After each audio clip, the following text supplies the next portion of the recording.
అధ్యాయము 17వ వచనం చదువుతున్నాం. యోహాను సువార్త 10వ అధ్యాయము 17వ వచనం.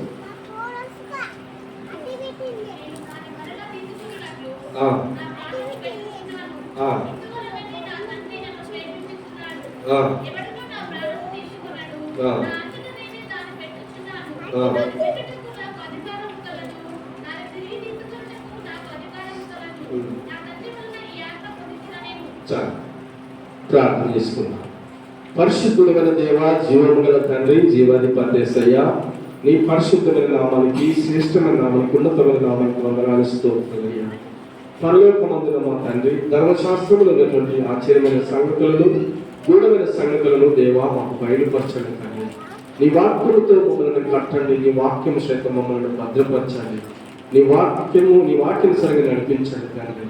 ఆయన కట్టులు నియమాలను మేము అనుసరించే బిడ్డలుగా, నీ వాక్యాన్ని వెంబడించే బిడ్డలుగా, నిన్ను భయపరిచే బిడ్డలుగా మమ్మల్ని చేయండి ప్రభా. ఈ సన్నిధానంలో మాకు తోడు మమ్మల్ని నడిపించమని, దీవించమని యేసు నామమున ప్రార్థిస్తున్నాను తండ్రి. ఆమేన్. హల్లెలూయా. దేవుని బిడ్డలారా, నేను దీని గురించి చెప్తున్నటువంటి మాట, యేసుక్రీస్తు మరణము నిత్యము నిర్ణయించబడినది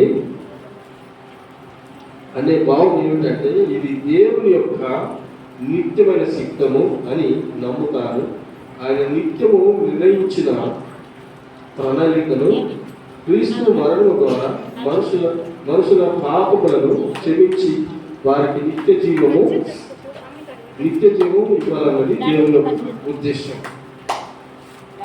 ఇక్కడ ఉన్నటువంటి దీని యొక్క సారాంశంలో ఉన్నటువంటి మాట ఏంటంటే, యేసుక్రీస్తు మరణము నిత్యత్వం. యేసుక్రీస్తు మరణము నిత్యత్వము.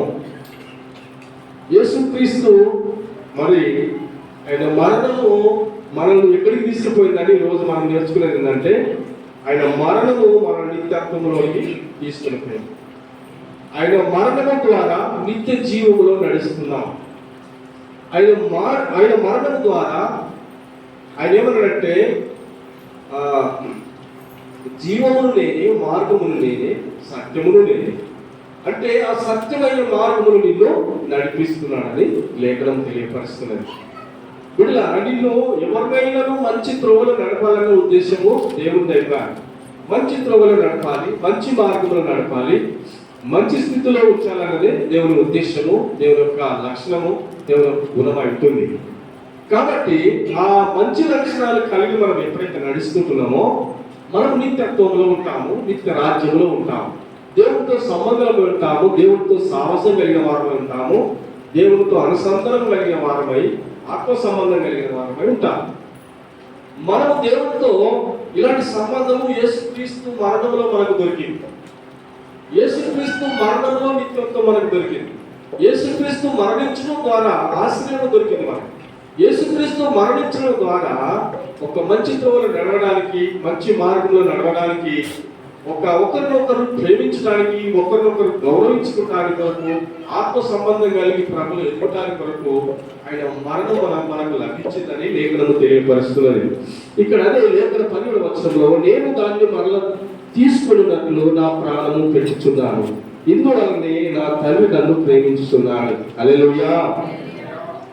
దేవుని బిడ్డలారా, నేను దానిని మరలా తీసుకున్నట్లు నా ప్రాణం పెట్టుచున్నాను, నా ప్రాణము నేను పెట్టుచున్నాను అంటున్నాడు.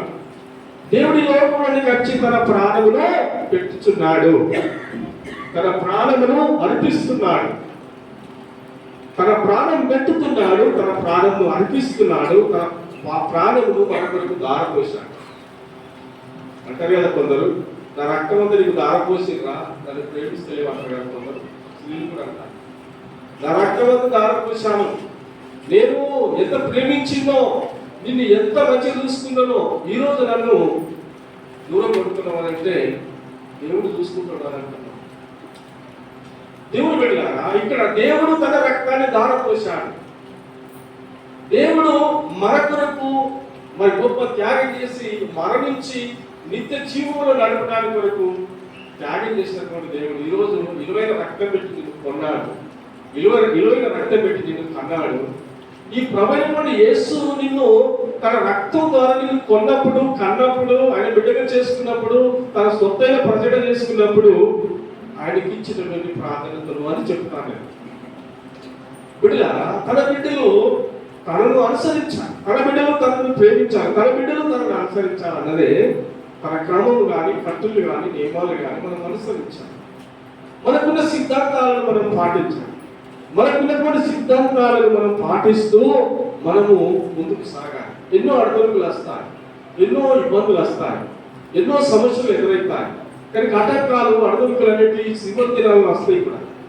వచ్చినప్పటికీ కూడా మనము దేన్ని లెక్క చేయొద్దనే మాట ఏంటంటే, కొన్ని నిందలు మనం నీకు వచ్చినా, కొన్ని అవమానాలు మనం నీకు వచ్చినా, ప్రజలందరూ మనల్ని వెలివేసినా కనుక నీవు మంచిదాన్ని కాదన్నా, నన్ను మంచోడు కాదన్నా, మన జీవితంలో ఇంకా నిన్ను అడ్డుకునే అవకాశాలు ఉంటాయి. నువ్వు మందులకు వెళ్ళకూడదనే అవకాశాలు కూడా వచ్చే రోజులు ఉంటాయి. మందులకు వెళ్ళొద్దు, మందులకు ఆరాధన చేయొద్దని ఇటు వాళ్ళే అనేవారు కాదు. తర్వాత రెండో విషయం ఏంటంటే, ఇక్కడ మనకు బైబిల్లో రాసింది ఏంటంటే, ప్రకటన గ్రంథం రాస్తాడు, అత్తకు కోడలు కాదు, కోడలకు అత్త కాదు, కుటుంబంలో ఎవరికి ఎవరు కాదని మత్తయి కూడా రాస్తున్నారు. దేవుడు బిడ్డలారా, ఎవరికి ఎవరు కాదనే మాటలు ఇంకా చివరి దినాలలో ఇంకా కనిపిస్తాయి. మనకి ఇప్పుడు ఏర్పడుతున్నాయి కొద్ది కానీ సిమడం ఏర్పడుతుంది. కొంచెం కొంచెము మనకు అర్థమవుతుంది. కనుక ఎంతమంది మరణిస్తున్నారో మనకు అర్థమవుతుంది, ఎన్ని దేశాలు పాడైపోతున్నాయో మనకు అర్థమవుతున్నాయి. కాబట్టి చివరి దినాలలో గాలి ఎక్కడికి వెళ్ళి ఎప్పుడు వస్తుందో మనకు తెలియదు. ఏ రకంగా మనుషులు అర్థమవుతారో తెలియదు. మనుషులు ఏది సాయశక్తం కాలేదు. మనుషులకు భూమి మీద మనుషులు ఏమి సంపాదించుకున్న మనుషులకు ఏది ఉండలేదు. కాబట్టి ఈరోజు చాలా జాగ్రత్తగా ఉండేది ఏంటంటే, మన నమ్రత, మన భక్తి, మన నీతి సుబుద్ధులతో మనం జీవించాలని మీకు తెలియపరుస్తున్నారు. ఇది మాత్రం మన లోపల ఉండాలి, మన ఆత్మవిశ్వాసము లోపల ఉండాలి, ఆత్మ ఎదుగుదల లోపల ఉండాలి. మనుషులకు అవసరం లేదు. ఈ రోజులో మీరు చెప్తున్నారు బిడ్డలారా, మనుషులకు మన భక్తి అవసరం లేదు, మనుషులకు మన సూత్రాలు అవసరం లేదు. మన లోపల అంతరింద్రియంలో మనకు ఉండాలి, లోపలనే మన భక్తి ఎదుగుతుండాలి. మన అంతరంగ పురుషుడు ఏం కావాలి? ఎదుగుతుండాలి. బాగా పురుషుడు ఏం కావాలి? అడు కృషించిపోవాలి కదా. ఈ బాగా పురుషుడు కూడా కృషించిపోవాలి. కానీ అంతరంగ పురుషుడు ఏం కావాలి? ఎదుగాలి. అలాగే ఈ శరీరం నిలబెట్టబడాలి. లోపల పరిశుద్ధాత్మ ఎదుగుదల అనేది మనకు కావాలి. పరిశుద్ధాత్మ ఎదుగుదల అనేది మనకు లేకపోతే, పరిశుద్ధాత్మ నడిపింపు అనేది మనకు లేకపోతే, మనము ఏం చేస్తున్నామో మనకు అర్థం కాదు. గుడికి వచ్చినట్టు వస్తే కానీ అర్థం కాదు, ఇంటికి వెళ్ళినట్టు వెళ్తే మనకు అర్థం కాదు. కనుక మన పనులలో మనకు ఎలాంటి ఆశీర్వాదాలు కూడా ఉండవు. మనం చేసే పనులలో కూడా బ్లెస్సింగ్ ఉండవు. నమ్మకమైన జీవితం లేకపోతే మనం చేసుకున్న పనులలో ఆశీర్వాదం ఉండదు. చాలా మందికి తెలియదు పాపం, చాలా మందికి తెలియక పొరపాటు పడుతున్నారు. చాలా మందికి తెలియక కనుక నేను ఇది చేసుకుంటే బతుకుతా, నేను అది చేసుకుంటే బతుకుతా, నేను ఇట్లుంటే బతుకుతా, నేను అట్లుంటే బతుకుతా. చాలా నువ్వు అన్ని చేసుకుంటే బతుకుతావు అనేది తెలుసు. అయ్యా, అన్ని చేసుకుంటే బతుకుతామని తెలుసు, కానీ ప్రభు చెప్పిన మాట నువ్వు బ్రతుకుతావు. ఇంకా ధనవంతుని గురించి ఒక మాట అన్నాడు, ధనవంతుడా సర్వమును వదిలేసి నన్ను వెంబడించమన్నాడు, సమస్తమును వదిలేసి నన్ను వెంబడించమన్నాడు. ధనవంతుడు లోకమును కనుక లోకమున్న వాటిని వదిలేయలేదు, ధనమును వదిలేయలేదు. ప్రభును వదిలేసింది కానీ ధనమును వదిలేయలేదు.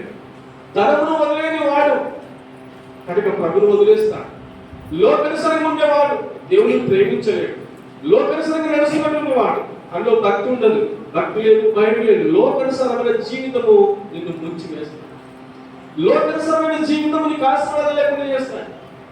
కనుక పేరు వరకు భక్తిగా జీవిస్తూ కానీ లోపలంతా నీకు గుర్తుంటుంది. చెడిన మనసే ఉంటుందని అర్థం చేసుకోవచ్చు. మన యొక్క పరిస్థితులను బట్టి మనకు అర్థమైపోతుంది. మనం ఎట్లుండాలంటే, ఒక్క ముక్క భూమిని అక్కడ ఎదుగుతుంటే చూడండి, దాని అందము, తన సౌందర్యం ఎట్లుంటుందంటే చాలా సొగసుగా జరుగుతుంటారు. మన పిల్లలు చిన్న వయసులో లేక వయసు నుంచి కొలుకున్న మనం చూసినప్పుడు అందంగా కనిపిస్తుంది.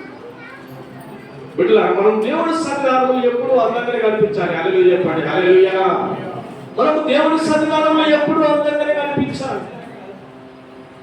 నేను ఇంకో మాట చెప్తాను, తన భర్తకు తన భార్య ఎప్పుడు అందంగానే ఉండాలి. హల్లెలూయా. మాట అల్లెలు చెప్తే అల్లెలు చెప్పండి. తన భర్తకు తన భార్య ఎప్పుడు ఎట్లుండాలి? ఎట్లుండాలి చెప్పండి. ఎట్లుండాలి? తన భర్తకు తన భార్య ఎట్లుండాలి? ఇప్పుడు చెప్తలేదు, అందంగానే ఉండాలి. అంటే దాని అర్థం ఏంటంటే, మీకు ఎందుకు ఈ మాట చెప్పుకుంటారంటే, మన శ్రేష్ఠ జీవితము ప్రభువులో ఉండి నడుస్తున్నప్పుడు, మనం ఆయన అనుసరిస్తున్నప్పుడు మన జీవితంలో ఎప్పుడూ అందంగానే ఉండాలి. చిన్న పిల్లలు ఎదుగుతూ 30 సంవత్సరాల వయసు దాకా అందంగా ఉంటారు. తర్వాత అందమైన ఓర్లు. తర్వాత క్రీస్తును నమ్మినటువంటి బిడ్డల జీవితం గురించి చెప్పిందంటే ఎప్పుడూ అందంగానే ఉండాలి. బలనమ్మకమైన మంచి దాసుడా అని దేవుడు చెప్తూనే ఉన్నాడు. అంటే తన భర్తకు తన భార్య ఎప్పుడు అందంగానే ఉండాలి. ఒక సిరప్ పాస్టర్ ఉండే, సిరప్ పాస్టర్ కేరళ ఆమెకు అది లేవు, మంటలు లేవు, అన్ని లేవు, ఏమి లేవు అని పెట్టుకుంటే ఒకళ్ళు అన్నారట. ఏమని అన్నారట? అయ్యా నీ భార్యకు కాదు లేవు, మంటలు లేవు, ముక్కులు లేవు, ఏమి లేదు, నీ భార్య ఇరుకిరే ఉన్నది అన్నారు. గట్టుంటారా? ఎక్కువ మాట ముందు కొట్టినారు లేకపోతే. అంటే ఆయన అన్నప్పుడు ఆడలకి ఇవన్నీ అందం కదా, ఇవి లేకపోతే ఎలా అందం ఉంటుందంటే, అవన్నీ లేకుండా పర్వాలేదు కానీ అది నాకు అందంగా ఉండదని చెప్పిందట. హల్లెలూయా. దాని అర్థం అది. ఈ మనుషులు షోకేస్ కాదు మరి. మన ఉద్దేశం ఏంటంటే, ఈ షోకేస్ అనేది కాదు, నాకు ఇవన్నీ పెట్టుకోవడం ద్వారా కాదు, కానీ నా భార్య నాకు అందంగా ఉన్నది, నా భార్య సౌందర్యంగా ఉన్నది అని చెప్పి ఆయన మాట్లాడుతున్నటువంటి మాట. తన భార్యను ఎప్పుడైనా అందంగా ఉన్నదని చెప్పడం అనేది పురుషునికి అవసరమైంది. హల్లెలూయా అని చెప్పండి. ఈ ఫ్యామిలీలో, ఇలాంటి ఫ్యామిలీలో ఏ జరుగుతుందంటే, ఇలాంటి కుటుంబంలో ఏ జరుగుతుందంటే చాలా సంతోషంగా ఉంటుంది, చాలా ఆనందంగా ఉంటుంది, చాలా ప్రీతికరంగా, మధురంగా, స్వీట్గా కూడా ఉంటుంది. తన భార్యను ప్రేమించేవాడు, తన భార్యను గౌరవించేవాడు, తన అందరూ సందరూ గౌరవించినటువంటి భర్త కానీ ఆ కుటుంబంలో శాంతి, సమాధానము, ఆనందము, నెమ్మది ఎల్లప్పుడూ అక్కడ ఉంటుంది అనేది నేటి దినం నేను మీకు తెలియపరుస్తున్నాను. ఒక్క మాట అనండి, నువ్వు మంచి లేవు అని అనండి భర్త, నువ్వే మంచి లేవు, ఆత్మహత్య, ఒక్క మాట అన్నావా నీ జీవితం పాడైపోయినట్టు, పురుషుల జీవితం అంతా పాడైపోయినట్టు. కాబట్టి అందుకని బట్టి తన భార్యను గౌరవించాలి, తన భార్యను ప్రేమించాలి, తన భార్యను అనేక రకాల పొగుడుతున్నటువంటి వారుగా, తన భార్యను ప్రేమించే వారుగా ఉండాలి. భార్య కూడా భర్తను ప్రేమించాలి. రెండు రకాలుగా ఉండాలి. ఓకే, నేను చెప్పే మాట ఏంటంటే, ఇక్కడ అందము గురించి ఎందుకు చెప్పిందంటే, ఈ అందము ఎప్పుడు ప్రొఫెసర్ కాలంలో ఎప్పుడు నీకు వయసు ముసలు లేదు దేవుని బిడ్డలకు. ఇక్కడ వయసు ముసలు కనిపిస్తుంది కానీ ప్రొఫెసర్ కాలంలో వయసు లేదు, ముసలు లేదు, ఎప్పుడు ఒకే రీతిగా ఉంటారు. హల్లెలూయా చెప్పండి. హల్లెలూయా అని గట్టిగా చెప్పండి. నాకు సరదా హిందీ నేనన్నా గట్టిగా చెప్తున్నాను. గట్టిగా చెప్పండి. హల్లెలూయా. హల్లెలూయా. అక్కడ వయసు లేదు, ముసలు లేదు, ఎప్పుడు ఒకటి తీరుగా మనకు కనిపిస్తాం, ఇంతలాగా కనిపిస్తాం. బిడ్డల కాదని బట్టి నేను చెప్తున్నటువంటి మాటలు మీకు అన్ని అర్థమవుతాయి. కాబట్టి మనం మంచి జీవితం జీవించాలి, సువాసన కలిగిన వారమై ఉండాలి. సువాసన అనేది ఎవరికి సువాసన? చెట్టు గిట్టు కొట్టుకొని సువాసన కలిగి ఉండడమా? సువాసన అంటే ఏంటిది? ఎట్లుండాలి? ఎవరికి సువాసన కలిగి ఉండాలి చెప్పండి, ఎవరు చెప్పండి, నాకు ఆన్సర్ ఏంటి? ఎవరికి సువాసన కలిగి ఉండాలి? బాగా చెట్టు బాగా పెట్టా, కానీ నీ యొక్క జీవితము ప్రభుకు ప్రీతికరంగా, సువాసనకరంగా ఉండాలి. ప్రభు నిన్ను చూసినప్పుడు ఎంతో మెచ్చాలి, ఎంతో నచ్చాలి, ఎంతో నిన్ను ప్రేమించాలి అన్నది. ఈరోజు నా ప్రభు నన్ను మెచ్చాలి, నా ప్రభు నన్ను నచ్చాలి, నా ప్రభు నన్ను మెచ్చడం, నచ్చడం అనేది నీ జీవితంలో కలిగి ఉండాలి. అందుకే ఇక్కడ అంటున్నాడు, యేసు ప్రభు అనే మాటలు మరి జ్ఞాపకం చేద్దాము. నేను దాన్ని మరలా తీసుకున్నట్టు నా ప్రారంభం పెట్టుచున్నాను. నేను మరలా దాన్ని తీసుకున్నట్టు నా ప్రారంభం పెట్టుచున్నాను. ఈరోజు ఈ అధికారం ఎవరికి ఉంది? ఈ అధికారం ఎవరికి ఉంది? నేను మరలా తీసుకున్నట్టు నా ప్రాణం పెట్టుచున్నాను, నా ప్రాణము దానం వస్తున్నాను, నా ప్రాణం మీ కొరకు అర్పిస్తున్నాను. ఇది నేను మరలా తీసుకుంటాను సాదృశ్యమే, మీ కొరకు సాదృశ్యంగా ఒకటి చేరుతున్నాడు, నా ప్రాణం మీ కొరకు దారం పోస్తాను అనే మాట రెండో విషయం ఏంటంటే